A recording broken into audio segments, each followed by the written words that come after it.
The first thing I'd like to share with you is a principle of the Quran that Allah Himself lays down in the Quran.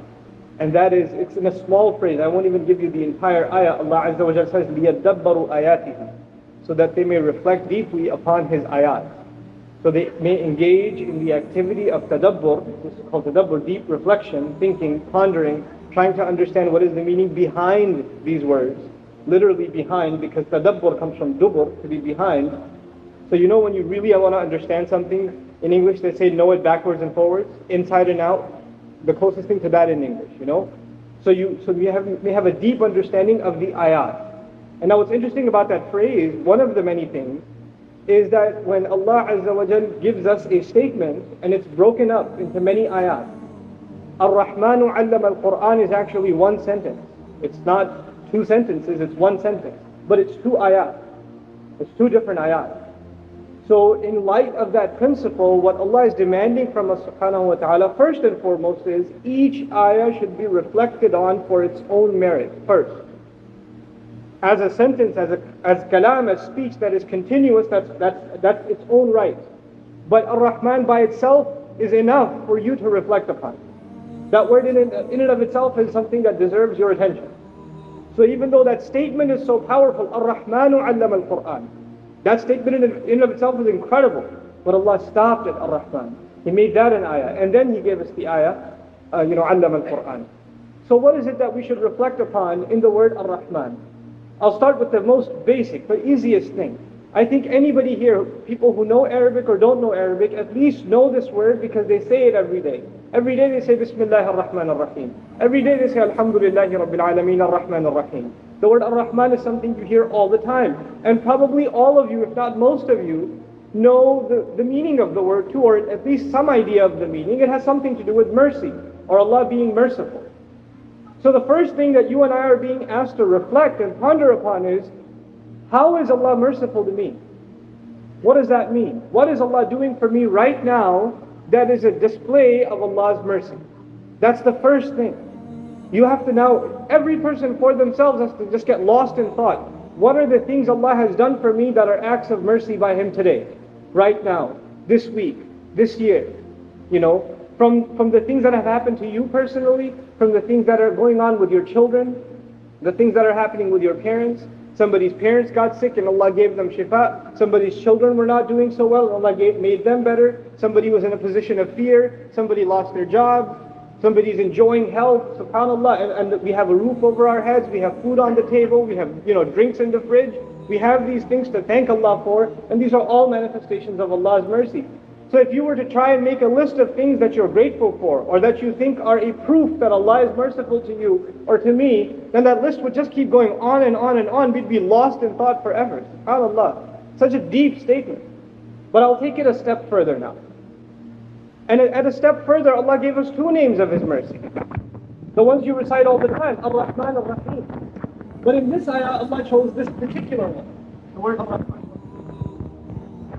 The battery is low on this one, by the way. I'm saying that. So, okay. So, is that better? I feel better at this point. Okay. So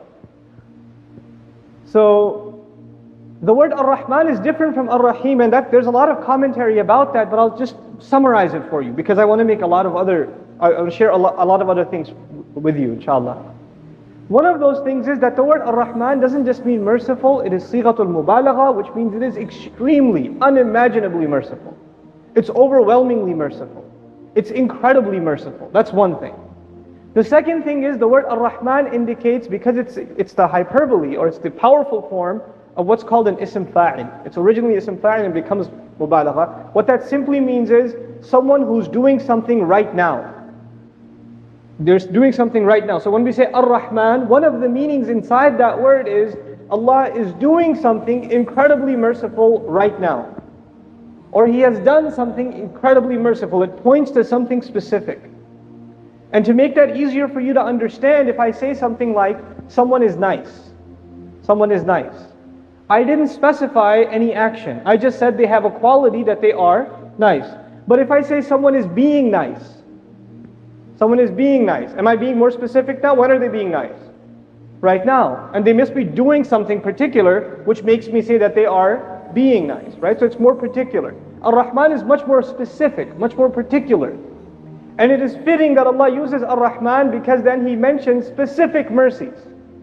In this surah, He mentions a specific list of mercies. So the entire surah, its texture, how we understand this surah is in light of that one word, Ar-Rahman. It's like if you don't understand that word, you cannot understand this surah. You cannot understand all of the other ayat. They color all of the text. They color all of the other lessons of this surah. And so now when we make a list of all of those mercies that we can think of that Allah gives us, Allah decides to give us, you know how when you make a list of mercies, you think of the first thing that comes on your mind. That's one way to make a list, right? First thing that came to my mind, second thing that came to my mind, third thing that came into my mind. Another way of making a list is probably in the order of priority. The most important thing first, or the biggest mercy first, then next, then next, then next. Well, here is Allah's list of priority.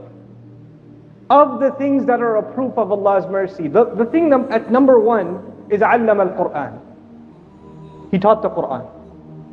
When you can think of all the things Allah has done for you and me, the first thing that we should think of that is proof that Allah is unimaginably merciful is not just that He gave the Quran, Ata al-Quran. Not just that He sent down the Quran, Anzal al-Quran. He said Allama al-Quran. He taught the Quran. He used a very particular phrase. He taught the Quran. Now in this word, the first thing we learn, and if you go very simply, I think all of you know the next ayah by heart. Ar-Rahman allama al-Quran, what's next? Khalaq al-insan. Allah mentioned our creation next. He created the human being. So He says the one who's being incredibly merciful taught the Quran, created the human being. But wait a second, creating the human being I would think comes first, then teaching. But Allah is teaching us here, the fact that you exist even, the fact that you and I are even created is less of a mercy. And the fact that Allah taught us this Quran is a greater mercy. This is a bigger mercy than my own life. Allam al-Quran first, then khalaq al-insan. Then if you look at the word allama, you find something remarkable. You know the word allama is what's called transitive in English. They call it has ta'addi, they say in Arabic.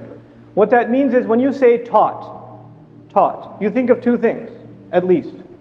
You think of a teacher and then you also think of who? The student. So there's a muallim and there's a muallam. There's a third thing too which I'll mention in a second. But if Allah says He taught the Quran, what role does He take? Teacher. When you mention I taught, like if I say I taught Arabic or something like that, if I said that, the obvious question that can pop in somebody's mind is, well, who did you teach? Who did you teach? Allah did not mention the student. Allah said He taught the Quran. He didn't say He taught the human being the Quran. He taught people the Quran. He taught the messenger the Quran. He taught Jibreel alayhi salam the Quran so he could teach them. Nothing. He just said He taught the Quran. And you know what the mercy of that is? It's open. Anybody can become the student. He didn't restrict it. He didn't limit it. He just said He taught it. Who's going to be there to teach it? Who's going to be there to learn it? وَلَقَدْ يَسَّرْنَا الْقُرْآنَ لِلذِّكْرِ فَهَلْ مِن مُدَّكِرٍ. It's an open challenge. Is there anybody coming forward? Anybody want to learn? Anybody want to become the student? SubhanAllah. And then the other thing is, you know, people pay extra money to go to an expensive school. Right? I didn't. I went to CUNY.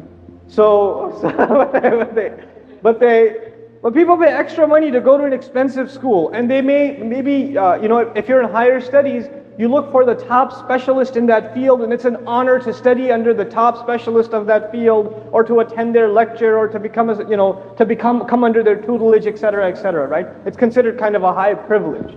And so a lot of these lofty institutions of learning, they tend to be very expensive also because their faculty is very high caliber. They're very high caliber faculty. So when you get to study from somebody high up, then it's considered a major honor. In this case, who is taking the credit for being the teacher? Allah. Allama al-Rahman. He's teaching. So whoever becomes the student, in the end, who's the teacher? Can there be a bigger honor than that? I mean, it's already merciful enough that He created us. But now He's giving us this unimaginable mercy of being our teacher. Now, but you can think, no. Allah didn't teach me the Quran. My Sunday school teacher taught me the Quran. Or Hafiz Sahib taught me the Quran. Listen, Allah Azza wa Jal teaches Jibreel alayhi salam. Jibreel alayhi salam teaches Muhammadur Rasulullah sallallahu alaihi wasallam teaches the Sahaba teach generation and the next generation, so on and so on and so forth, until your Sunday school and then you. And then inshallah your children and then others, right? But in the end, Allah is saying, no, the translation didn't teach you, the YouTube video didn't teach you, the tafsir book didn't teach you, the imam didn't teach you, the teacher didn't teach you. In the end, who was the teacher who gave you this honor? It was Ar-Rahman. You should be appreciative. Ar-Rahmanu allama al-Quran. He is the one who taught the Quran. Another lesson inside this amazing thing that Allah has said. If you get a really expensive gift, and you know it's expensive, I come over to your house and I say, here's something I got for you, it's very expensive. And I say, oh, I love it, thanks. You throw it behind your head, right? Or you throw it out of the house. In front of me. I'm seeing you not show any appreciation for this gift. Thanks a lot, this is awesome. And you just kind of put it by the shoes or whatever, Is that an insult or no? Allah decides to teach anybody who would want to learn, and of course the first in line should be the mu'min, the believer, the Muslim. They should be the first in line to say, I am ready to take this honor of learning Quran, because Allah decided to give me the mercy of being the teacher. So if you and I don't spend the time to become a student of Quran, if you and I don't spend the time with this book to recite it, to learn its tajweed, to try and memorize it, to try to understand it, to try to live, to be students of it, to really be students of it, and to appreciate Allah as the teacher of it, then who are we really not appreciating? We're really not appreciating a gift Allah gave. And the only reason someone would throw a gift or put it on the side, sometimes you get a blender in your wedding gift, and it's okay for you to put it in the closet. Because you don't value this gift, it doesn't mean much to you. And the fact that you never use it, you never even look at it, is pretty good proof that you don't like it, or you don't really appreciate it. Even if you tell your cousin, whoever, I loved it, it was awesome, great. You're just saying that, you don't mean it. The proof is in the pudding, the proof is the fact that it's in the closet. So if Quran is sitting on the shelf the entire time, it doesn't get any of my time, it doesn't get any of my attention, then you and I can say anything we want. We can say we love the Quran, it's amazing, it's beautiful, but the proof is already there that you don't value it. The proof's in the time you spend, the attention you give, the value you give to it. So this mercy of Allah, Ar-Rahman, if you appreciate Allah's mercy, an immediate effect of that would be you and I would become students of Quran. May Allah make us students of His book. Okay. Then, on top of this, in addition to this, when Allah Azza wa Jal says in His phrase, Allama al-Quran, and I said He didn't mention who. I said it's not limited to a person, but also that a thought probably crossed your mind and I should just spell it out. It's not even limited to generation. It's not like He taught one generation and that's it. He continues to teach. Whoever comes to this book seeking guidance, whoever comes to this book with good intention, then it is He who is teaching. It is He who will continue to guide them. One has to have sincerity. One has to really be looking for Allah's mercy though. One has to be that way. Now, the Quran itself. Allah Himself is incredibly merciful. He taught the Quran, but our children nowadays, and ourselves even, we're exposed. When we think of the Quran, when we think of the Quran, what thoughts cross your mind? Sharia law. It's tyrannical, it's barbaric, it's merciless, it's a very angry book, it's very hateful, all this rhetoric all the time. Not just in the media, but even maybe things you hear from your coworkers, maybe you hear from your political science professor in college, or and kids hear it from other kids in high school. You hear this kind of thing all the time. The last thing you hear with Quran is that it's mercy. You don't think of it like that. Because we don't hear that. What does Allah say?